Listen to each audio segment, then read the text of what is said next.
పల్లె కళే పలుకుతున్నది, ఆ జానపదం జల్లుమన్నది, ఆ జానజతై అల్లుకున్నది.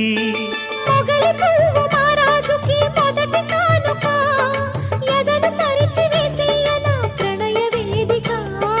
మల్లె నవ్వు మారాణి ఈ గొల్ల గోపిక, మూగ మనసు వింటున్నది మురళి గీతిక.